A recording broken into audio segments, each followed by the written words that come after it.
Hi friends, welcome to Hanucreations. இன்னைக்கு நம்ம வந்து குழந்தைங்களுக்கு ரொம்ப பிடிச்ச லேஸ் சிப்ஸ் எப்படி செய்யலாம்னு பார்க்கலாம் வாங்க. அதுக்கு இந்த மாதிரி உருளைக்கிழங்கு வந்து 6 உருளைக்கிழங்கு எடுத்து தோல் சீவி வச்சிருக்கேன். இந்த மாதிரி சீவர கட்டையில இந்த மாதிரி இருக்கு பாத்தீங்களா? இதுல வந்து நம்ம உருளைக்கிழங்கு சீவனோம்னா லேஸ் சிப்ஸ் மாதிரியே இருக்கும். நம்ம இப்ப சீவலாம். அதுக்கு வந்து ஒரு தட்டுல வந்து தண்ணி ஊத்தி வச்சிருக்கேன்.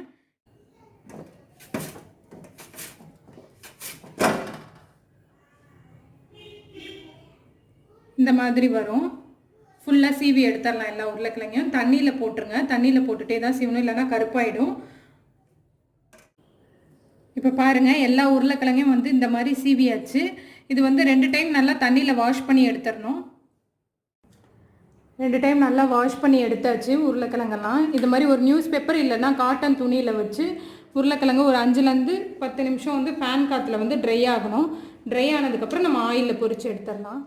இப்போ எல்லா லேஸையும் பேப்பரில் வச்சாச்சு. இது ட்ரை ஆனோடனே நம்ம போட்டு கடாயில் பொரிச்சிருக்கோம். இப்போ ஒரு பாத்திரத்தில் எண்ணெய் ஊற்றி வச்சுருக்கேன். எண்ணெய் சூடாயிடுச்சு. இப்போ ட்ரை ஆன அந்த லேஸ் சிப்ஸை வந்து போட்டு பொரிச்சிடலாம்.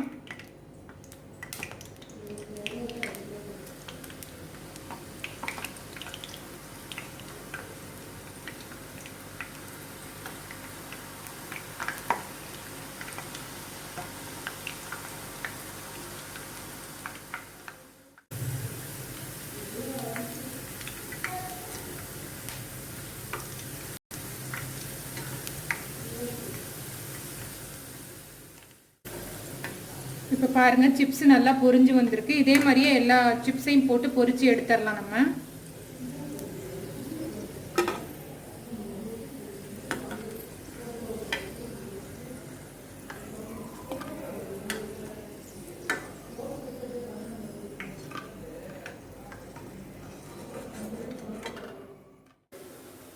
இப்போ பாருங்கள், நம்ம எல்லா லேஸ் சிப்ஸையும் பொரிச்சு எடுத்தாச்சு. நல்லா கிறிஸ்பியாக இருக்குது. இது கூட வந்து தேவையான அளவு வந்து உப்பு சேர்த்துக்கலாம். உப்பு, மிளகாப்பொடி கொஞ்சம் தான் போடுறேன், குட்டீஸ்லாம் சாப்பிடணுன்றதுக்காக. நீங்களும் இந்த மாதிரி ட்ரை பண்ணி குட்டீஸ்க்கெல்லாம் கொடுங்க. இதை நல்லா மிக்ஸ் பண்ணிடலாம். இந்த வீடியோ உங்களுக்கு பிடிச்சிருந்துச்சுன்னா ஹனு கிரியேஷனுக்கு சப்ஸ்கிரைப் பண்ணுங்கள். பக்கத்தில் இருக்க பெல் ஐக்கானை கிளிக் பண்ணிக்கோங்க. தேங்க்யூ.